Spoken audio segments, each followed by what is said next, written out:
Hello friends, एक बार आपका फिर से स्वागत है गौरवी ग्राम में। फ्रेंड्स, पिछले वाले वीडियो में हम लोगों ने विलियम शेक्सपियर का सोनेट 29 देखा था, जो कि फेयर यूथ का क्या था पार्ट था। आज हम लोगों के सामने है विलियम शेक्सपियर का सोनेट 138, जो किसके लिए है, जो पार्ट है किसका, डार्क लेडी का पार्ट है। फ्रेंड, कल वाले वीडियो में हम लोगों ने ये समझा था कि विलियम शेक्सपियर के सोनेट लिखने का जो स्टाइल है उसको हम लोग इंग्लिश सोनेट या फिर शेक्सपियरियन सोनेट बोलते हैं। इस सोनेट की खासियत क्या होती है कि पूरा का पूरा जो 14 लाइन है, हालांकि हम लोग 14 लाइन की जो कविता होती है उसको सोनेट बोलते हैं। अब सोनेट के भी अलग अलग प्रकार हैं ना। पेट्रियार्कल सोनेट हम लोग पढ़ते हैं, शेक्सपियरियन सोनेट हम लोग पढ़ते हैं, फिर जॉन मिल्टन भी कुछ अपने लिए यूज़ कर सॉरी स्पेंसर आते हैं ना, स्पेंसर भी अपने लिए कुछ सोनेट यूज़ करते हैं अपने स्टाइल में, उसको हम लोग स्पेंसरियन सोनेट बोल देंगे। तो यहाँ पे जो विलियम शेक्सपियर ने जो सोनेट लिखा है उसकी क्या खास बात है, पूरा का पूरा 14 लाइन होता है फ्रेंड, वो 4 पार्ट में डिवाइड होता है। 3 कपलेट होता है, सॉरी 3 क्वाट्रेल्स होता है, और एक क्या होता है, कपलेट होता है। जो कपलेट है वो पोयम का क्या होता है, कंक्लूडिंग लाइन होता है। तो टाइम को बिना वेस्ट किए हुए लेट्स स्टार्ट दी पोयम। तो पोयम में क्या बोला जा रहा है कि when my love swears that she is made of truth.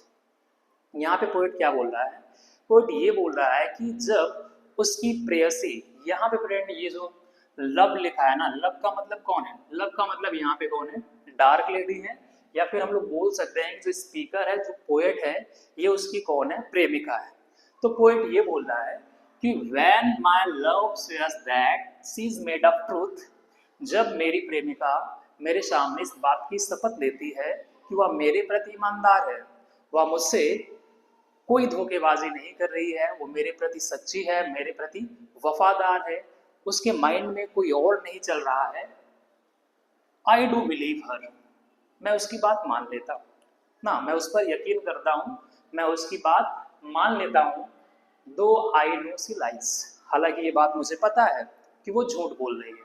तो फ्रेंड, यहाँ पे देखा जाए ना, तो जो शेक्सपियर, विलियम शेक्सपियर है ना, वो यहाँ पे आयरनी यूज कर रहे हैं। आयरनी का मतलब एक तरफ वो मान भी रहे हैं, मतलब झूठ को एक्सेप्ट कर रहे हैं, और दूसरी तरफ विश्वास भी कर रहे हैं। एक तरफ विश्वास कर रहे हैं और दूसरी तरफ बोल रहे हैं क्या, कि वो झूठ बोल रही है। तो क्या कहा जा रहा है, आई डू बिलीव हर दो आई नो सी लाइज, मैं उसकी बात मान लेता हूँ हालांकि मैं जानता हूँ कि वो झूठ बोल रही है। आगे क्या कहा जा रहा है, दैट सी माइट थिंक, ताकि उसको ऐसा लगे, ताकि वो सोच ले, क्या सोच ले, सम अनट्यूटर्ड विद यूथ। अब पोएट यहाँ पे क्या बोल रहा है, पोएट ये कह रहा है कि मैं ये बात जानता हूँ कि मेरी प्रेमिका, मेरी पत्नी मुझसे झूठ बोल रही है, फिर भी मैं उसकी बात मानने का दिखावा करता हूँ। हालांकि मुझे पता है कि वो क्या कर रही है, झूठ बोल रही है, मैं उसकी बात इसलिए मान लेता हूँ ताकि सी माइट थिंक, ताकि वो सोचे, मी मुझे, सम अनट्यूटर्ड यूथ, ताकि वो ये जाने कि मैं कोई भोला भाला अनपढ़ क्या हूँ, युवक हूँ।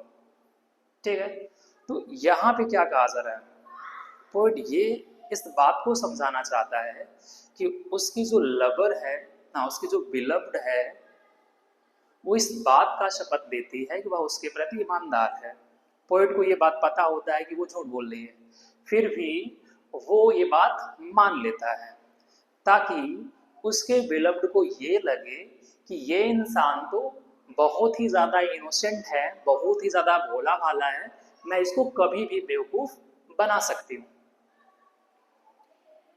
Unlearned in the world's false subtleties, तो पोएट यहाँ पे ये कह रहा है कि मैं इसलिए उसकी बात मान लेता हूँ ताकि वो मुझे क्या समझे, मुझे एक अनपढ़ गवार भोला भाला इंसान समझे, और वो इस बात को समझ ले कि मुझे दुनिया का जो धोखाधड़ी है, छल कपट है, उसके बारे में कोई जानकारी नहीं है।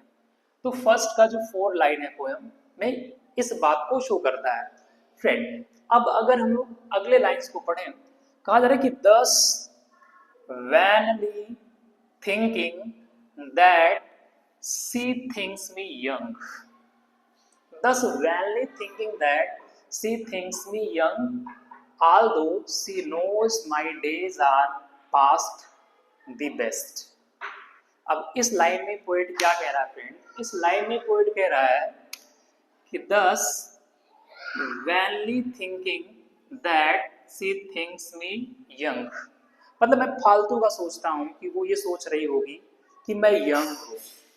वास्तविकता तो ये है कि जो पोएट है, she has become old, poet old हो चुका है।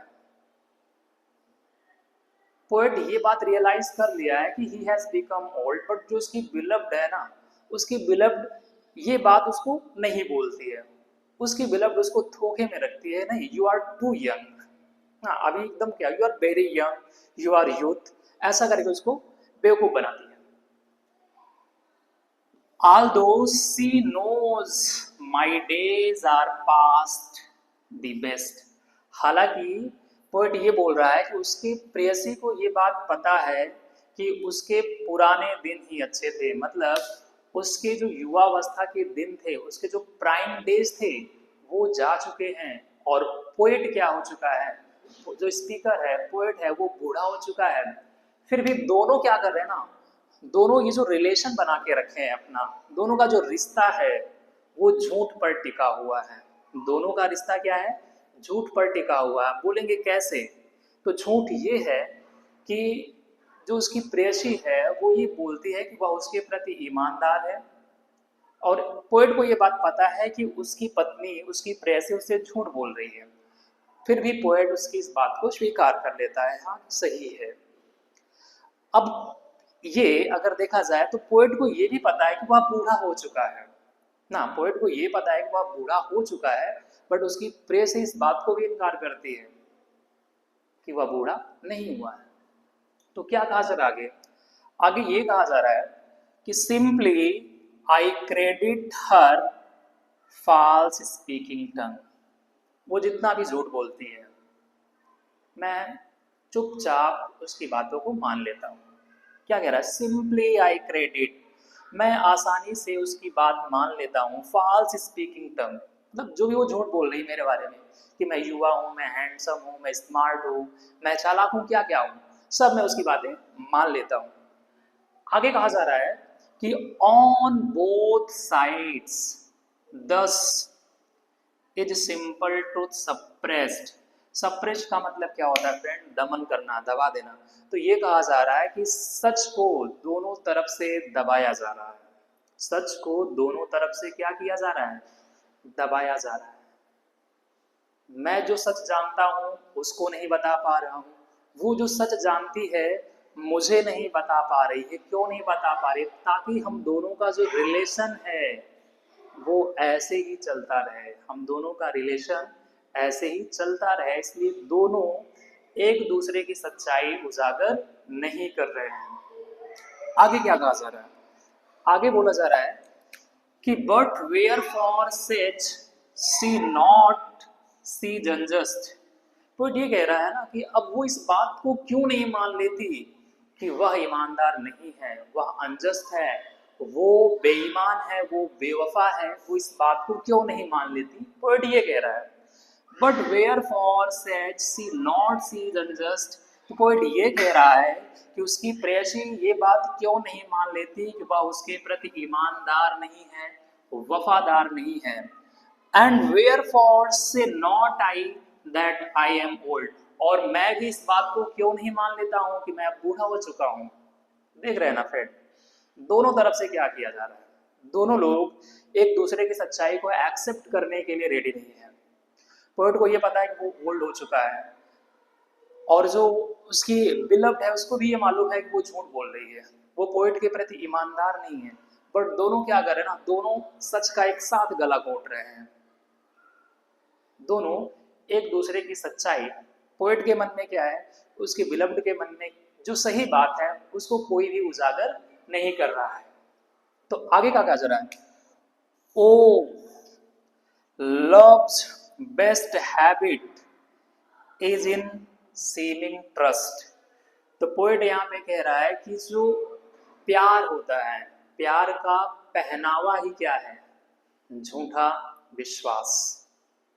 सामने वाले को इस तरीके से बोलना, सामने वाले से इस तरीके से बात करना कि वो आप पर विश्वास कर ले, यही क्या है? यही प्यार का क्या है? हैबिट है। हैबिट का मतलब यहाँ पे फ्रेंड वस्त्र भी है, और हैबिट का मतलब यहाँ पे क्या है? आदत भी है। तो बात आ रही समझ में? तो ये कहा जा रहा है कि O love is best habit, sorry love's best habit is in seeming trust. तो प्रेम का जो बेस्ट हैबिट है वो क्या है? सीमिंग ट्रस्ट, वफादार दिखना ही है। तो आपने देखा ना कि दुनिया में जितने भी लोग हु आर इन लव सब झूठ बोलते हैं। इधर से लड़का भी झूठ बोलेगा, उधर से लड़की झूठ बोलेगी, और ये उन दोनों का जो रिश्ता है वो किस पर टिका है फ्रेंड? वो झूठ पर, वो धोखा पर ही टिका है। सामने वाला इस तरीके से बात करेगा कि आप उस पर विश्वास कर लें, उधर से रिप्लाई इस तरीके से आएगा कि आप भी क्या करेंगे? उस पर विश्वास कर लेंगे।